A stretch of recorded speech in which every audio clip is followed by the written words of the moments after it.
on CBC News Tonight. Gun culture in the political arena worries stakeholders.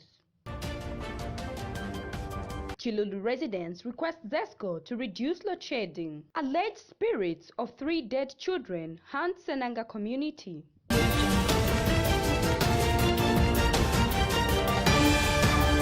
This is CBC News Tonight with Jimmy Kanasha. Very good evening and welcome. So glad you could join us. We get straight to our stories now, as some sections of society have expressed concern at the gun culture which is becoming rampant in the political arena. Now, they say that this is deteriorating into society and a sign of moral decay. But we have more in this report.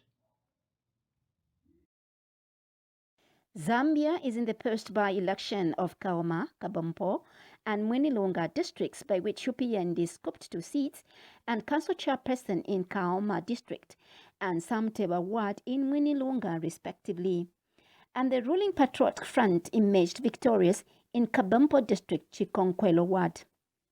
Kaoma post-by-election has attracted a lot of debate following a loss of life of a UPND supporter, Lawrence Banda, shot to death by a suspected Patriotic Front cadre during campaign trail and put to rest on Friday in Lusaka. NDC National Chairperson Elections, Minyani Zulu, has expressed fear that incidences of political violence will become even worse and tense in 2021. Chairman for NDC in charge of elections, we are not ready to go into elections with violence. We are not ready to have elections declared under violence. This country is it's a beacon of peace on the south in Africa, and we need to maintain such a reputation. On a burial day for the late UPND supporter Lawrence Banda, there was confusion in Lusaka City as the funeral house for the late Banda was burnt to ashes. Business stood still at Kamala Trading Center and Kamesa, following an attempt by the UPND supporters to carry the casket of the late Banda to Cathedral of the Holy Cross in the streets, where the prayer service was held before proceed to Leopold's Memorial Park. And there was shooting incident which occurred on the same day of a trader at Intercity, Thomas Chivilika, and the police have since instituted investigations. All People's Congress Party President Nason Mesoni has expressed displeasure on the development. Gun culture that has taken root in our country and the militarization of political parties is something that drastic action must be taken to ensure that public safety is guaranteed. We think that it's an act of responsibility by those who bear the highest responsibility to give arms, small arms, to young men and women. What these young men and women need are jobs and not arms. And I think we must all condemn the culture of violence in the strongest terms. We all have a responsibility to ensure that we leave behind a better Zambia for our children. There is gun culture in the political arena, to a concern of UPND Secretary General Stephen Katuka. Pistol is a personal weapon, and the pistol is not handled by anybody who does not know how to handle a pistol. I'll tell you from my background, you are better off with a rifle or a shotgun than a pistol. And very few people are accurate on a pistol. So all those who are dying from gunshots from a pistol is a stray round. Not that he aimed correctly and hit the target.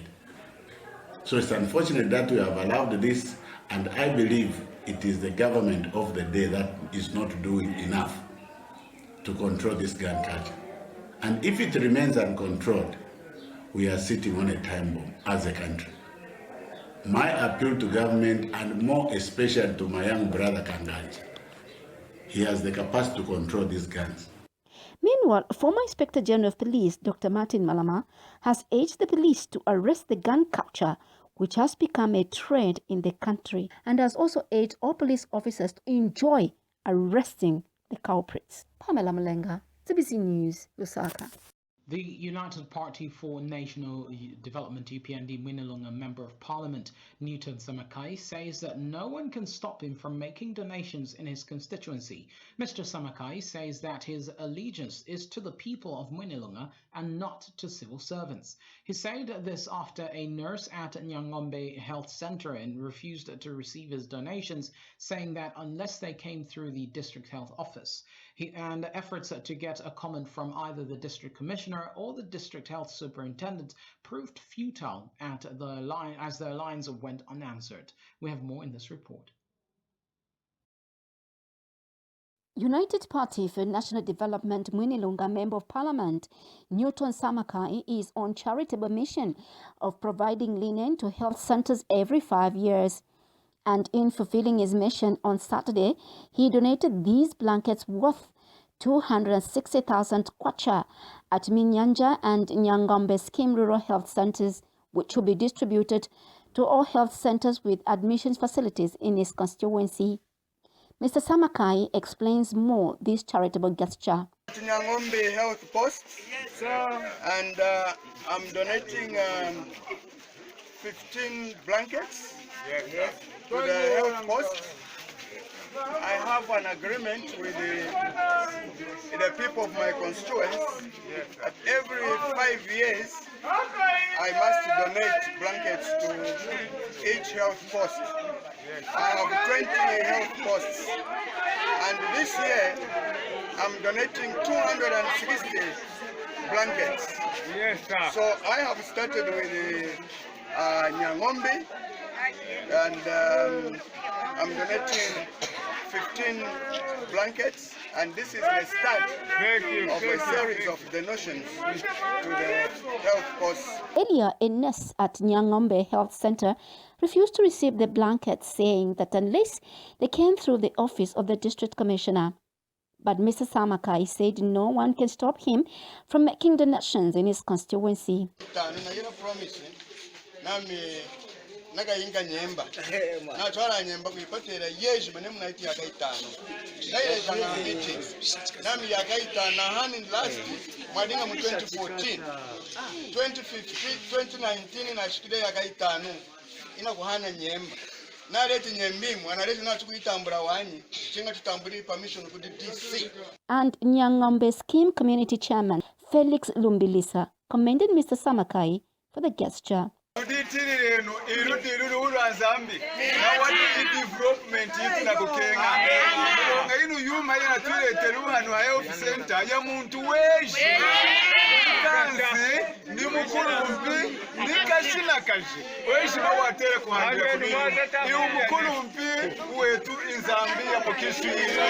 Pamela Mulenga, CBC News in Mwinilunga District, North.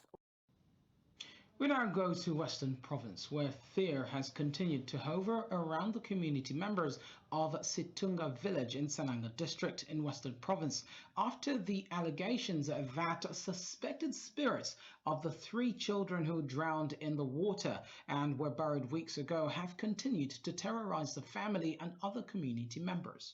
We have details in this report from Marcus Sakubita in Western Province.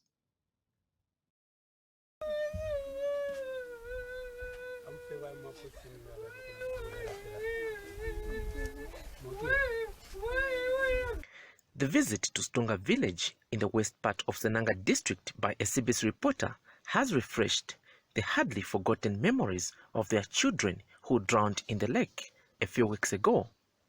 However, phobia has been hovering among community members after some strange occurrences of noise by crying children and eating of food left in the houses in the night has characterized the village.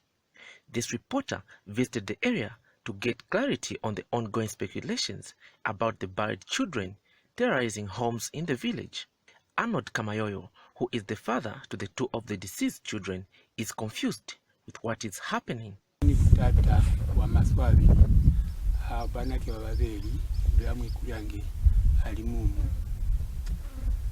Anebatimela nenibulu kaka kuziba kuli bashwezi mwa mezi koncho ya samulao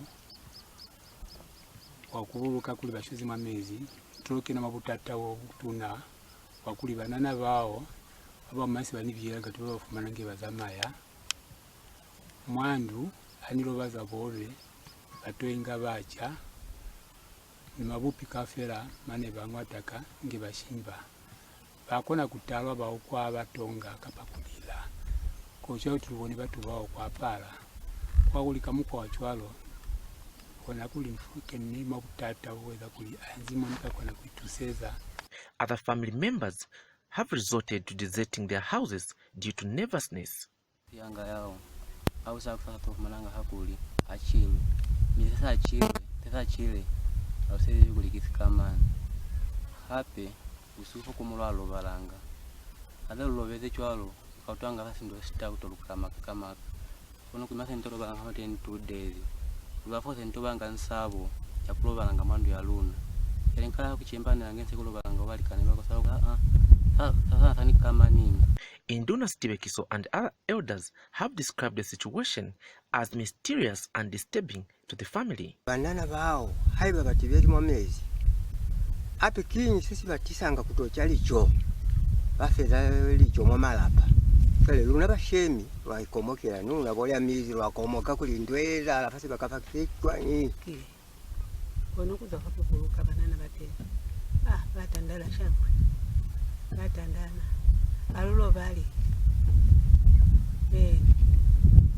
mwaba chama obe mwaba ngogota kimwaba za chwanili kusi matamatisha mwasibaka nihulile niza kwaole mpepilo kana ntimseti nsasi bonisitango sitwa tamula wabanyanda kaba kwa kushwa kwa pona imakazo zoroso yekupona kili makazo za mifuta kutazengate aulu ulano ziba kuti bashwezi mwamezi uzochimbula bana mane kutokuluka asamula ali makazo zepangala zibukomokisizi mwasitungamo kwa kuli mane pasolweza kuli busiu bata batocha mahove patweza chabasafu mali mahove baposa kamipika baeza chwani neka mnako ya mwasitunga kafela kusana baseba chabobe mazibwani za dalikezi konji musiyali. Senanga district is known for its bizarre stories. However, one may wonder whether these are true things or mere speculations. Marcus Brand Sakubita for CBC News in Senanga district of Western Province. Now, the UPND Deputy Youth National Chairperson, Gilbert Liswaniso, has vowed that the UPND youths will always defend themselves whenever they are attacked. And speaking to CBC News in Lusaka, Mr. Liswaniso has accused the Patriotic Front of perpetuating violence against the UPND. He says there is no will for the Republican President, Edgar Lungu, to stop political violence.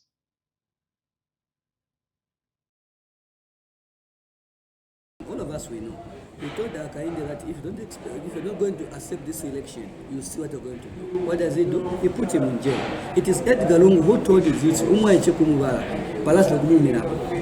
inciting his young. So there's that violence. Now it's only that today the UPND have come back to say this is nonsense. We are not going to agree with this nonsense. Now, if there's any attack, there will be always a defense. If there was anybody who's going to attack, always will be a defense. If there's no attack, no defense. I think that's the way we see things, the way they are today. So when there will be an attack, automatically there will be a defense. First of all of us, we should understand that we don't need guns or pangas. We need to use our ideas and our minds, and we are fighting for a common goal, that is development. But it's unfortunate that today we are talking about violence. Okay, instead of talking about issues which is affecting us as young people and at large as a nation, in terms of high level unemployment from the young people, and also to do with the in terms of agriculture, put food on the table, water. Now, residents of Garden Chilulu compound in Lusaka have called on ZESCO to reduce the period of load shedding. The residents say that this has negatively affected their businesses and have brought hunger and misery in their homes. Malangin Zombola has more. ZESCO Limited Company is a vertically integrated electricity utility which generates, transmits, distributes, and supplies electricity in Zambia. And following the 2018-2019 poor rainfall in some parts of the country, Zambia has experienced load shedding and climate change. which has affected people across the country. Residents in Garden Chululu compound told this reporter how road shedding have affected their businesses.